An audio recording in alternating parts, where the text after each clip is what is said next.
Hello students, आज हम देखेंगे program control instructions and program interrupt. Program controls are the instructions जो program के एग्जीक्यूशन की सीक्वेंस को अल्टर करते हैं।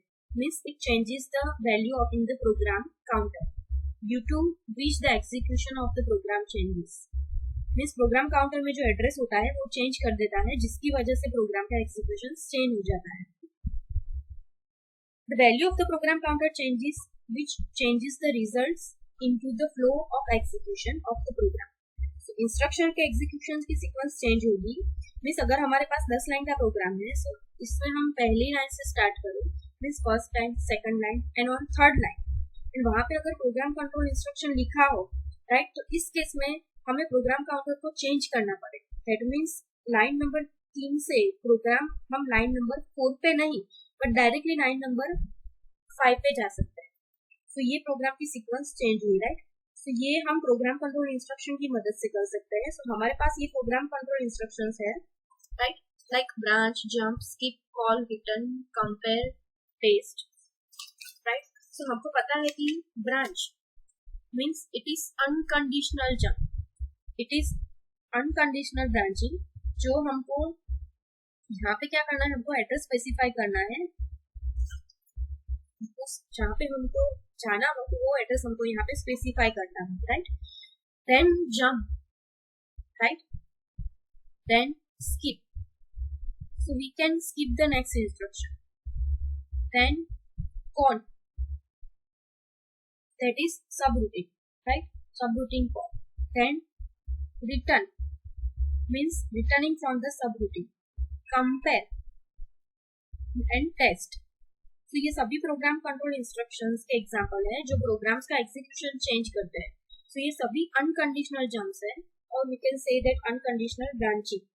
तो ऐसे कोई कंडीशन नहीं है जिसके बेस पे वो जंप कर सके या फिर एग्जीक्यूशन की सीक्वेंस को अल्टर कर सके। Now status bit conditions. Status bit conditions को फ्लैग रजिस्टर भी कहते हैं। सो वन बाय वन देखते हैं हम इसको। स्टेटस बिट्स मीन्स वैल्यू हो सकती है 0 या फिर 1। मीन्स वैल्यू 0 बिट हो सकती है या फिर 1 बिट भी हो सकती है। हमारे पास 4 स्टेटस बिट्स है। स्टार्टिंग बिट इज V, ठीक है, जो है overflow. Then Z is stands for 0। Then S stands for sign bit. Then C stands for K। So ये बिट्स सेट या फिर रिसेट हो सकती है। सो ये सेट एंड रिसेट हो सकती है ALU के बेस पे, means based on the ALU operation carried out into the CPU। सो ये बिट्स को समझते हैं। सो V क्या है? V is overflow. सो ये V एक्स्ट्रा बिट्स के ऊपर डिपेंडेंट है कि जो ऑपरेशन के दौरान जनरेट होती है। नाउ 0, सो अगर ALU का आउटपुट 0 आएगा तो ये 0 पे सेट होगा, set flag, otherwise it is set to 0। Now sign flag, so if number is positive then sign flag is 0, right, and if number is negative then sign flag is 1। देन आएगा carry. तो अगर ALU operation के output में carry generate होगी तो C1 1 पे set होगा, एंड कैरी जनरेट नहीं होगी तो C सेट होगा 0 पे। तो ये फ्लैग्स कैसे अफेक्ट होते हैं वो देखते हैं। तो ये 8 बिट का ALU है जो arithmetic and logic operations perform करते हैं बेस्ड ऑन अवर डेटा। तो हमारे पास 2 ऑपरेंड्स है A एंड B, दोनों 8 बिट्स के हैं। So we are having certain arithmetic and logical operations carried out in this ALU। So arithmetic operation जो है मीन्स एडिशन ऑपरेशन होगा A एंड B पे।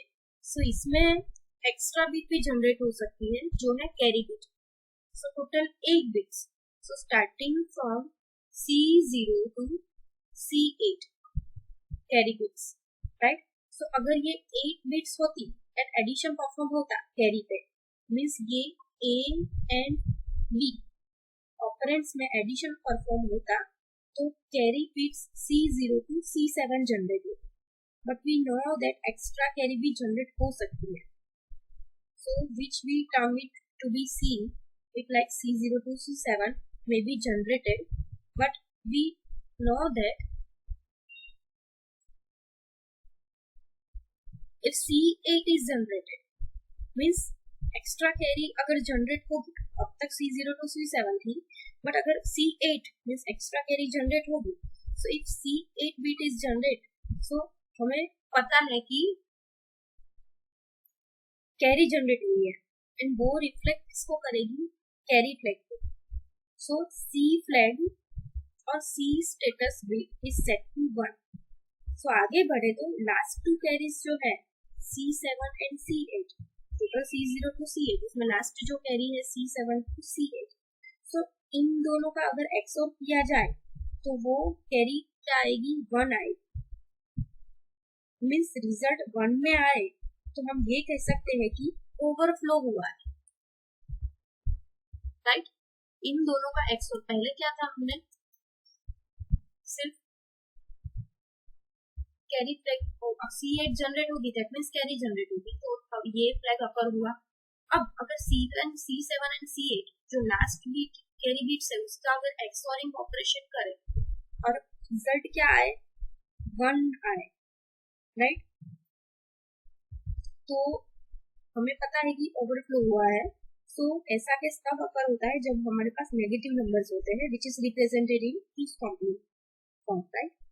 तो last two carry C7 and C8, तो इन दोनों का कैरी का एक्सओरिंग करें, एक्सओर ऑपरेशन करें और रिजल्ट 1 आए तो हम कह सकते हैं कि it is overflow condition, right. And B flag set होगा 1 पे, otherwise it is set to 0. Overflow नहीं होगा, then set to 0. Now S flag जो है sign flag. Now sign flag is reflected to 1 और 0, जो डिपेंड करता है ये ALU के आउटपुट पे. सो अगर ये जो F7 बीट है, बिकॉज हमें पता है कि अगर नंबर पॉजिटिव होगा तो जो मोस्ट सिग्निफिकेंट बीट है नंबर का वो रिप्रेजेंट किया जाएगा एज अ 0. सो इफ ये पहली बीट है, मोस्ट सिग्निफिकेंट बीट इज 0, तो हम कह सकते हैं कि number is positive. If F7 is 1, then we can say that number is negative. And last में है 0 flag. If output of F7 to F0 means all the bits are 0, so we can say that 0 flag is set. Otherwise it is set to 0. Now ये सभी जो 4 bits हैं B, Z, S and C, so ये these 4 bits are reflected based on the arithmetic or logic operations carried out on this 8-bit ALU. But ये सारे जो status bits के base पे हमारे पास कुछ प्रोग्राम कंट्रोल इंस्ट्रक्शंस हैं. So ये इंस्ट्रक्शंस को समझते हैं. ये सभी conditional branch instructions. So based on status bits, यहाँ पे देखते हैं हम BZ means branch if 0 to some specific address. means अगर Z बीट है वो 1 पे है तो इसको ब्रांच करना पड़ेगा. सिमिलरली यहाँ पे B and Z है, means Z branch if not 0. that means if Z bit is set to 0 तो हम जंप करेंगे. ये इंस्ट्रक्शंस स्टेटस बिट्स पे डिपेंडेंट है, right. BZ and B and Z 0 status bits पे dependent. Now BC and BNC, that means branch if carry and branch if no carry. Then BP and BN, branch if plus, branch if minus. They are based on S flag, which is status bit, right? Sorry, sign bit, right? Now carry is based on C status bit, right? Same हमारे पास है यहाँ पे BB and BNB, branch if overflow and branch if not overflow. So these instructions are based on V flag. So if V is set to 1, then for that the case we need is to BV. If V is 0, then case we need is the B and B. So we need to branch.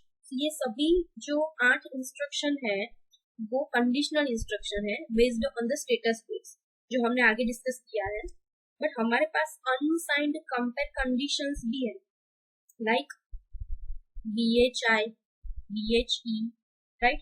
So BHI का देखें तो branch if higher means हमारे पास दो operands है A and B। So if A is greater than B, right, if A is higher than B then branch, otherwise not. Same way branch if higher or equal then branch if lower, means if A is less than B then jump or branch, otherwise no. Same BLOE, branch if lower or equal, branch if equal, branch if not equal, right. So ये conditional statements, right, जो sequence का flow change करते हैं condition के base पे। Now next हमारे पास है signed compare conditions, right. So ये सभी अनसाइंड कंपैरिजंस है, राइट। बट अब अगर हम number A and B sign number है देन जाएंगे हम BGD के पास। So means branch if greater than, right, means if A is greater than B then branch BGE, branch if greater or equal, then branch if less than, branch if less or equal, branch if equal, branch if not equal. So ये सभी conditional branching statements हैं। तो अगर हम ये सभी को हमारी रेगुलर प्रोग्रामिंग लैंग्वेज के साथ कंपेयर करें, लाइक C लैंग्वेज के साथ कंपेयर करें, तो हम रिलेशनल ऑपरेंड यूज कर रहे हैं, राइट, ऑपरेशन परफॉर्म करने के लिए। सो ऐसा हम कह सकते हैं, राइट। सो जो ऑपरेटर्स वो कौन से हैं, लेस देन और ग्रेटर देन, लेस देन और इक्वल्स टू, ग्रेटर देन और equals to, not equals to. So ये सभी जो ऑपरेशंस जो रिलेशनल ऑपरेटर के साथ रिलेटेड हैं जो कन्वर्ट हो गए इन सभी इंस्ट्रक्शंस जब वो असेंबली लैंग्वेज प्रोग्राम में कन्वर्ट हो गए तब। सो जब हायर लैंग्वेज का लोअर प्रोग्रामिंग लैंग्वेज जब higher level language program lower language program में कन्वर्ट होता है तब वो एक्चुअल में सभी इंस्ट्रक्शन में कन्वर्ट हो रहा होता है, right, means in assembly language code में कन्वर्ट हो रहा है। Now let's see about program interrupts. Interrupts are similar to branch and save return address, means save return instruction. That means वो सब रूटीन कॉल के similar है but उसमें भी थोड़े डिफरेंस है। सो जब इंटरप्ट होता है वो इनिशिएट होता है, मींस इंटरनल और एक्सटर्नल सिग्नल के थ्रू जब इंटरप्ट अकर होता है तब मींस हम इस इंटरप्ट के लिए प्रोग्राम में कोई भी इंस्ट्रक्शन नहीं लिखेंगे, राइट, क्योंकि इंटरप्ट एक्सटर्नल सिग्नल से इनिशिएट होता है, उनको वो अकर नहीं करना पड़ता। तो इंटरप्ट एक्सटर्नल सिग्नल से इनिशिएट होते हैं, अकर होते हैं। सो इंटरप्ट के लिए फर्स्ट कंडीशन है एक्सटर्नल और इंटरनल सिग्नल्स। सेकंड है address of the interrupt service program is determined by the hardware, means यहाँ पे एड्रेस स्पेसिफाई नहीं करेंगे हम, यहाँ पे हार्डवेयर एड्रेस स्पेसिफाई करेगा। हार्डवेयर मींस ये कोई इनपुट या आउटपुट डिवाइस होगी जो एड्रेस स्पेसिफाई करेगा जहाँ पे सर्विस रूटीन स्टोर होगा। Third is an interrupt procedure usually stores all the information necessary to define the state of the CPU rather than storing only the program counter. Information bits, we can say program status word means all the status bits conditions, then general purpose CPU registers onto the stack and साथ में program counter जो है return address. सो ये सिर्फ return address ही नहीं store करेगा but ये CPU के रजिस्टर के कंटेंट भी स्टोर करेगा एंड फ्लैग रजिस्टर भी स्टोर करेगा। सो इसे कहते हैं हम status bits condition in the stack. But ये जरूरी नहीं है कि स्टैक ही हो, क्योंकि कोई मेमोरी लोकेशंस है जो प्रोसेसर के ऊपर डिपेंडेंट है, क्योंकि प्रोसेसर स्टैक का यूज करता है, कोई processor normal memory locations use करता है। सो this is how interrupts are initiated based on these three variations to the subroutine calls. But जब इंटरप्ट अकर होते हैं तब जो मेन प्रोग्राम होता है वो अपना एग्जीक्यूशन बंद कर देता है, मीन स्टॉप कर देता है, एंड वो इंटरप्ट सर्विस रूटीन पे जंप करता है जिसको कहते हैं ISR। तो जब ISR पे जंप होगा एंड ISR एग्जीक्यूट होगा वो मेन प्रोग्राम पे रिटर्न होगा, एंड मेन प्रोग्राम एग्जैक्टली जहाँ पे स्टॉप हुआ था, सीपीयू ने जहाँ पे प्रोग्राम स्टॉप किया था वो सेम स्टेट पे रिटर्न हो जाएगा। तो यहाँ पे जहाँ पे इंटरप्ट अकर हुआ था उस टाइम पे पहले जो लाइन पे था वो लाइन पे वो चला जाएगा, फिर से अपना एग्जीक्यूशन, तो फिर से वो वहां पे चला जाएगा, वो वापस से अपना एग्जीक्यूशन स्टार्ट नहीं करेगा। So when interrupt has occurred, the main program's execution is interrupted, means main program का execution pause हो जाएगा उस point पे, and interrupt service routine execute होगा जो एक टाइप का प्रोग्राम है।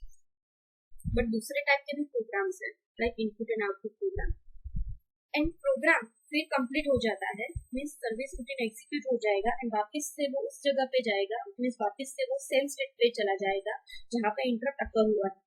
तो प्रोग्राम इंटरप्ट ऐसे हैंडल करता है।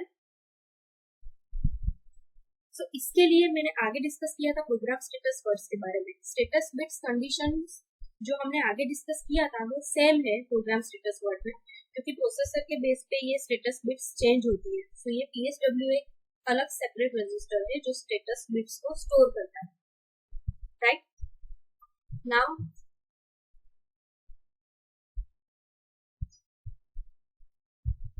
types of interrupts, mainly 3 types of interrupts. So interrupts are initiated ISR interrupt service routine. Interrupt service routine एक सॉफ्टवेयर का रूटीन है जो हार्डवेयर अकर करता है इंटरप्ट को रिस्पॉन्स देने के लिए। सो इंटरप्ट सर्विस रूटीन जब इंटरप्ट अकर होगा तब वो स्टार्ट होगा, इंटरप्ट को रिस्पॉन्स करेगा एंड इंटरप्ट को हैंडल करने के बाद वो वापस से जो स्टेट में था प्रोग्राम में उस स्टेट में चला जाएगा, राइट।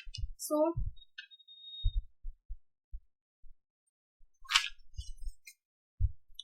ISR इंटरप्ट को एग्जामिन करता है एंड उसे गाइड करता है कि इंटरप्ट को कैसे एग्जीक्यूट करना है, कैसे हैंडल करना है, कैसे रिटर्न होना है वापस। So types of interrupts, external interrupts, internal interrupts and software interrupts. पहले देखते हैं external interrupts. So source of the external interrupts are input output device, another one is timing device, and then circuits monitoring the power supply and any other external source. For example, input-output device requesting transfer of data means data transfer करना है keyboard input में से processor. तो जब हम input करेंगे, ठीक है, हम इनपुट करेंगे डेटा, हम क्या करेंगे, जब हम डेटा को इनपुट करेंगे तो वो होगा इंटरप्ट, एंड ये इंटरप्ट होगा एक्सटर्नल इंटरप्ट क्योंकि वो एक्सटर्नल डिवाइस में से आया है, राइट। हमने कीबोर्ड एक्सटर्नल डिवाइस जो कीबोर्ड है उसमें से इनपुट किया है, एंड इनपुट आउटपुट डिवाइस क्या करेगी, input output device finish the transfer of data then elapse the time of an event, means अगर बहुत ज्यादा टाइम पास हो गया है तो ये इवेंट के लिए तो इंटरप्ट अकर हो सकता है। And last is power failure.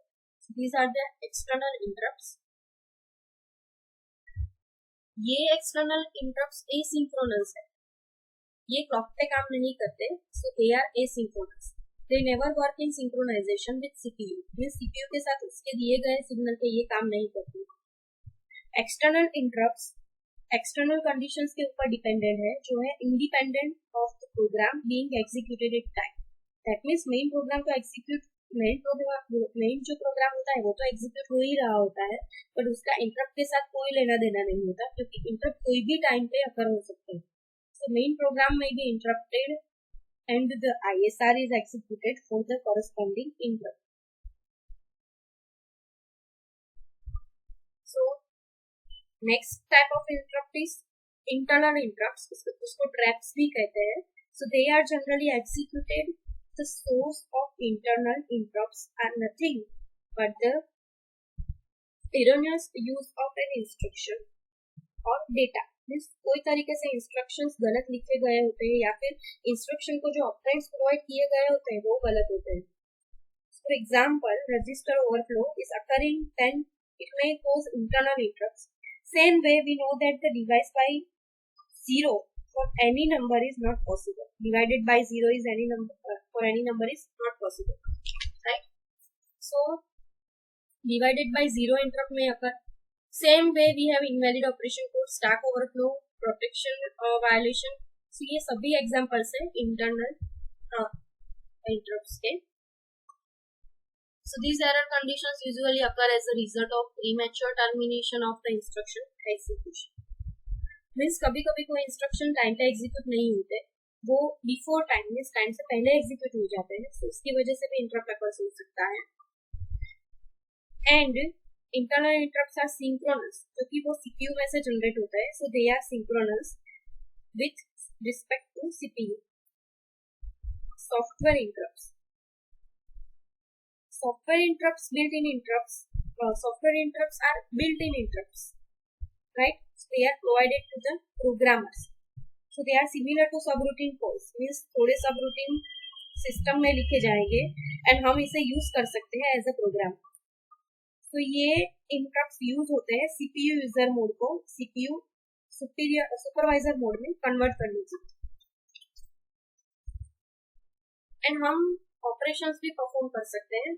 Like for example, अगर हम कोई mouse programming कर रहे हैं, so हम उस केस में थोड़े interrupts हैं जो internally available है, तो आप उस तरीके से उसको use कर सकते हैं. तो ये प्रोग्रामर को प्रोवाइड किए जाते हैं मेन प्रोग्राम में इंटरप्ट लाने के लिए.